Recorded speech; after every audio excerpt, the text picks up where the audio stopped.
ఏంది మళ్ళీ ప్రతిరోజు గుడ్ మార్నింగ్ చెప్తాడు, ఇవాళ బ్యాడ్ మార్నింగ్ చెప్తా ఉన్నాను. ఎస్, నిన్న పార్లమెంట్లో కేంద్ర ప్రభుత్వం ప్రవేశపెట్టినటువంటి బిల్లు అత్యంత ప్రమాదకరమైనటువంటి బిల్లుల్లో ఒకటి. ఆర్టికల్ 130 ఏదైతే సవరణ చేసిరో దానికి అనేకమైనటువంటి ప్రశ్నలు భారతదేశం మీద, అటు న్యాయ వ్యవస్థ పైన, ఇటు రాజకీయ వ్యవస్థ పైన ఉత్పన్నమవుతూ ఉన్నాయి. అసలు ఏంది ఆ బిల్లును కాగితాలను చింపి అమిత్ షా మీద ఇసిరి వేసేంత గందరగోళం ఎందుకు జరిగింది నిన్న పార్లమెంట్లో ఈ అంశం పైన ఒక సీరియస్ వాదన, తోపులాట దాకా కూడా పోయినటువంటి అంశం. అసలు ఏంది ఈ బిల్లు, ఏంది, ఎందుకోసం తీసుకొచ్చింది కేంద్ర ప్రభుత్వం, దీని వెనకాల మతలాబేంది, ఈ అన్ని అంశాలని ఒకసారి చూసే ప్రయత్నం చేద్దాం. అయితే నిన్న బిల్లు ప్రవేశపెట్టేటువంటి సందర్భంలో కేంద్ర ప్రభుత్వం చేస్తున్నటువంటి వాదన పారదర్శకమైనటువంటి అవినీతి రహిత పాలన అనేటువంటి అంశాన్ని చెప్తున్నప్పటికీ దాని వెనకాల హిడెన్ ఎజెండా స్పష్టంగా కనిపిస్తూ ఉంది. రేపు పొద్దున ఇది ఎంత ప్రమాదకరమైన బిల్లు అంటే, కల్వకుంట్ల కవిత గారు ఎమ్మెల్సీ హోదాలో 6 నెలలు జైలు కదా, ఒక్క నెలనే ఆ పదవి పోయేది. ఒక్క నెల ఉంటేనే 30 డేస్లో కథ అయిపోయాయి అంతే. ఈ బిల్లు ఏంది, కథ ఏంది ఒక్కసారి చూద్దాం.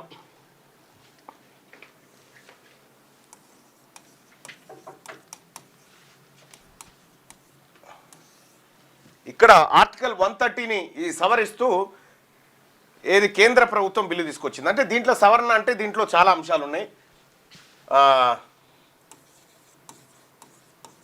రాజ్యాంగంలోని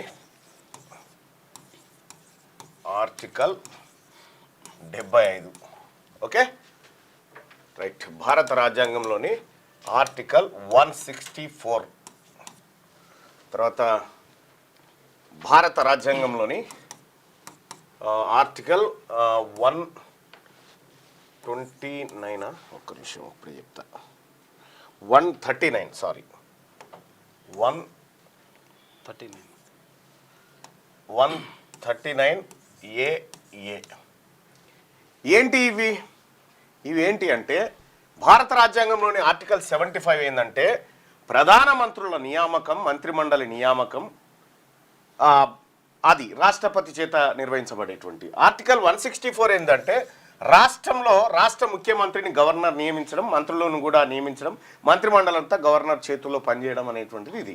ఇక ఆర్టికల్ 139కి సంబంధించి నేరారోపణలు ఎదుర్కొనేటువంటి వాళ్ళు ఎవరైతే ఉంటారో, ఎవరైతే ప్రజాప్రతినిధులైనా కానీ, మంత్రులు కానీ, ఎమ్మెల్యేలు కానీ, ప్రధానమంత్రి, ముఖ్యమంత్రి ఎవరైనా సరే అయితే దీంట్లో ఈ ఆర్టికల్ 139 ఏం చెప్తా ఉంది, 130కి పోదాం కానీ 139 ఢిల్లీలో అసెంబ్లీ,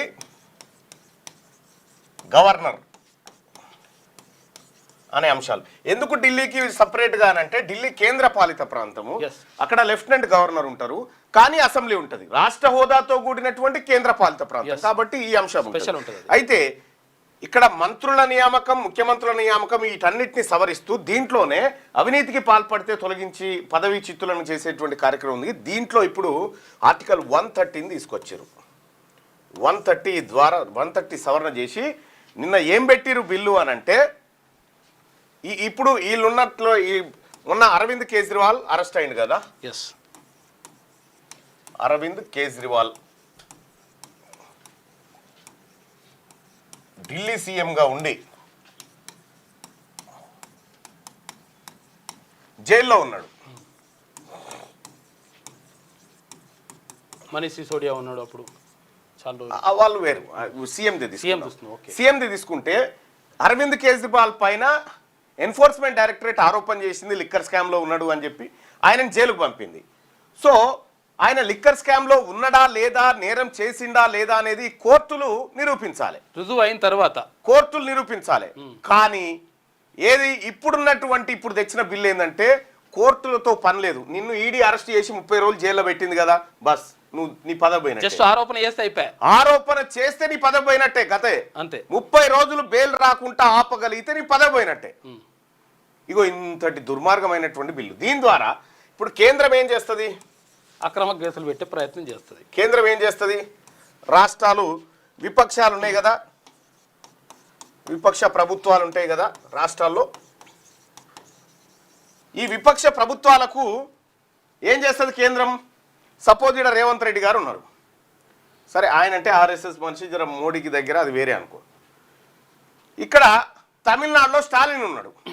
తమిళనాడులో ఉన్నటువంటి స్టాలిన్ పైన ఈడీని తోలిచ్చి ఒక తప్పుడు కేసు పెట్టి, ఈడీని తోలిచ్చి ఒక తప్పుడు కేసు పెట్టి ఒక 30 రోజులు జైల్లో పెట్టింది అనుకో, ఆయన ముఖ్యమంత్రి పదవి పోతుంది. ఇక నేరం రుజువైందా కాదే లేదా, నేరం రుజువైందా కాలేదా ఇంకా లెక్కనే లేదు, ఇక అవసరం లేదు.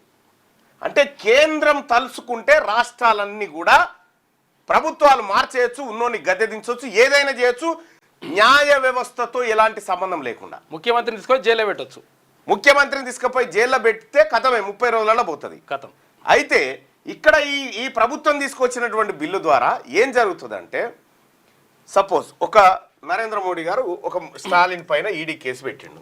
ఈడీ కేసు పెట్టి ఏం చేసిండు, అది ఆయన వెంటనే ఏది బెయిల్కి అప్లై చేసుకుండు, హైకోర్టుకు పోయిండు, హైకోర్టుకు పోయి బెయిల్ పెట్టుకున్నాను అనుకో, బెయిల్ కోసం పిటిషన్ పెట్టుకుండు, ఇది తప్పుడు కేసు అని బెయిల్ కోసం పిటిషన్ పెట్టుకున్నాను అనుకో. అయితే ఇక్కడ ఉన్నటువంటి జడ్జి గారిని కేంద్ర ప్రభుత్వం ఇన్ఫ్లుయెన్స్ చేసింది అనుకుందాం.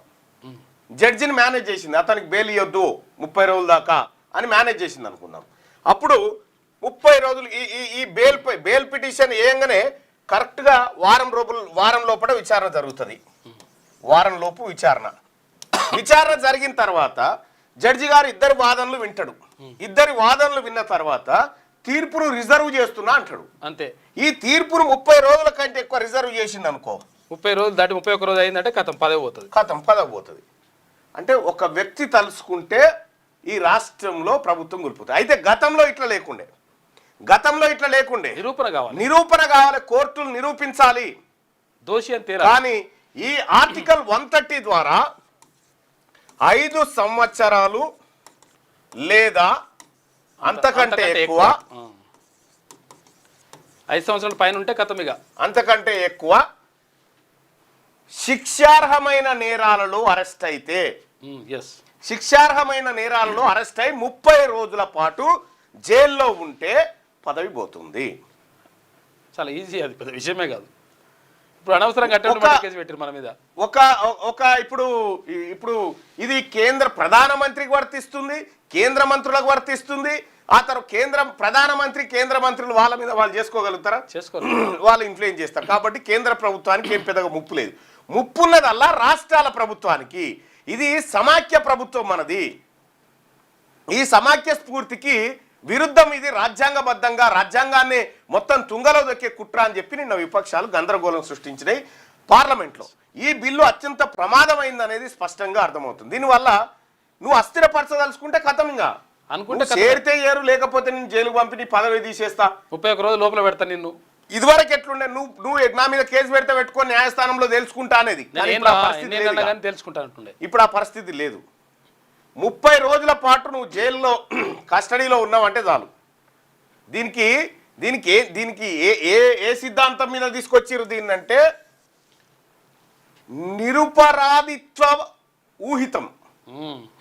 నిరపరాధిత్వ ఊహితం అనే ఏది ఊహించడం, ఇతడు తప్పు చేశాడా లేదా అనేటువంటిది ఊహించి ఖతం చేసిరు దీన్ని. ఇక ఏం లేదు. ఇక ఈ దేశంలో రాజకీయాలు కేంద్ర ప్రభుత్వం చేస్తుంది, రాష్ట్ర ప్రభుత్వాల చేతుల్లో రాష్ట్ర ప్రభుత్వాల చేతుల్లో లేదు. అయిపోయింది. ఇక ఈ బిల్లు జాయింట్ పార్లమెంటరీ కమిటీకి పంపినట్టున్నారు, ఏమైతుందో చూడాలి. కానీ ఇది అత్యంత ప్రమాదకరమైనటువంటి అంశాన్ని భారతీయ జనతా పార్టీ ప్రభుత్వం తెర మీదకి తెచ్చింది. మొన్నటి వరకు ఎన్నికల సంఘాన్ని వాడి ఏదైనా చేయొచ్చు అనుకుంది, అది బహిర్గతం అవడంతో రెండో అస్త్రాన్ని వాడింది. మళ్ళీ ఈ అస్త్రాన్ని వాడింది. ఈ రకంగా దేశంలో ఉన్నటువంటి రాష్ట్రాలన్నింటినీ తమ గుప్పిట్లో పెట్టుకోవడం కోసం వాడినటువంటి ఒక అస్త్రం. తద్వారా న్యాయ వ్యవస్థకు ఉన్నటువంటి స్వతంత్రత దెబ్బతింటుంది, స్వతంత్ర ప్రతిపత్తి పోతుంది. ఇంకేముంది, సుప్రీంకోర్టు మేము కదనా ఆయన దొంగతనం చేసినా లేదా తెలిసే, నువ్వేవడమా పక్క జరుగు, ఇక్కడ మేము పెట్టుకున్నామా, ఆడ 30 రోజులు పోతే కథ పీక్ అవతల బారేస్తాం. ఇగో ఇది కథ. ఇప్పుడు జైల్లో ఉన్నప్పుడు ఇంకో పీటీ వారెంట్ ఇచ్చేసి తర్వాత అయిపోయాయి కథం, ఇంకో 4 కేసులు పెట్టి అట్లా చేయడం వల్ల అది కూడా జరుగుతుంది. అంటే ఇది కేంద్ర మంత్రులు రాష్ట్ర మంత్రులే కాదు, ఎమ్మెల్యేలకు కూడా వర్తిస్తుంది. ఇది ఎమ్మెల్యేలకు, ఎంపీలకు, ఎమ్మెల్సీలకు అందరికి వర్తిస్తుంది. అంతే. తద్వారా ఏం జరుగుతా ఉంది, నచ్చని వాడిని పదవిలో వాడు ప్రజల దగ్గర గెలిచి వచ్చినా సరే వాళ్లకు కేంద్ర ప్రభుత్వానికి నచ్చకపోతే లేదంటే రాష్ట్ర ప్రభుత్వానికి నచ్చకపోతే ఇప్పుడు రేవంత్ రెడ్డి గారు ఉన్నారు. రేవంత్ రెడ్డి గారు నన్ను జైలుకు తోలి 30 రోజుల లోపల ఇస్తే నా పదవి పోతుంది. అట్లా అటువంటి పరిస్థితి ఇదే బిల్లు అన్నట్టు. ఇగో ఈ బిల్లు అత్యంత ప్రమాదకరమైనటువంటి బిల్లును అమిత్ షా గారు నిన్న ప్రవేశపెట్టాడు. అందుకోసం విపక్షాలన్నీ గగ్గోలు పెట్టినాయి. ఒకవేళ ఇప్పుడు వాస్తవానికి దీని వెనకాల కథ ఏంది, ఎందుకు తీసుకొచ్చిర్రు ఇది అనంటే, ఫస్ట్ ఎన్నికల సంఘంతో ఈ దేశంలో గేమ్ ఆడొచ్చు అనుకున్నారు. ఎన్నికల సంఘం లెక్క బయటపడడంతో, ఎన్నికల సంఘం ఓట్ చోర్ చేసిందని ప్రజల్లో ఎన్నికల సంఘం భాగవతం అంతా బయటపడడంతో రెండో ఆప్షన్గా ఇది తీసుకొచ్చారు. రెండో ఆప్షన్కి ఇది తీసుకొచ్చి అచ్చా ఎన్నికల సంఘం కాడ అడ్డుకుంటామని ఎన్నికల సంఘాన్ని దొరకబెట్టారు కదా, చలో మిమ్మల్ని నీడ దొరకబడతామని చెప్పి ఈ బిల్లు తీసుకొని వచ్చారంట. ఇది అత్యంత ప్రమాదకరమైంది. ఇది ప్రజాస్వామ్యానికి పెనుముప్పు లాంటి బిల్లు ఇది. ఇగో ఈ విధానాన్ని భారతీయ జనతా పార్టీ ఎన్డీఏ ప్రభుత్వం ఎంచుకుంది. తద్వారా ఇప్పుడు కోర్టులతో సంబంధం లేదు, జడ్జి గారితో సంబంధం లేదు, ఎవరితో సంబంధం లేదు. 10 పోవాలనుకుంటే పోతుంది గంతే. డిక్టేటర్‌షిప్ వస్తుంది. ఇది అత్యంత ప్రమాదకరమైనటువంటి బిల్లు. ఈ బిల్లు ద్వారా ఎలాంటి ప్రమాదాలు ఉన్నాయో పత్రికలు ఏం చెప్తా ఉన్నాయో ఒకసారి చూసే ప్రయత్నం చేద్దాం. ఈనాడు దినపత్రిక ఏం చెప్పాడు, మనం అరెస్ట్ చేసినప్పుడు నేను అది జడ్జి గారిని అడిగిన, మేడం వీళ్ళంతా తప్పుడు కేసులు పెట్టిరు, వీళ్ళు దొంగలు, అసలు పోలీసులు వీళ్ళే తప్పుడు కేసు పెట్టినరు, ఇది కరెక్ట్ కాదు, మీరు అసలు యాక్చువల్గా మీరు అట్లా తీసుకోవద్దు, నన్ను మిరివాడికి పంపించొద్దని అడిగిన. అడిగితే సుదర్శన్ మీరు అడ్వకేట్ని పెట్టుకోండి, తర్వాత అడ్వకేట్ని పెట్టుకున్న తర్వాత బయట తీసుకొచ్చుకోవాలి, కానీ ఇప్పుడు అట్లేం ఉండదు, అంతే కాదు. దాని ఆరోపణ, జస్ట్ ఆరోపణ.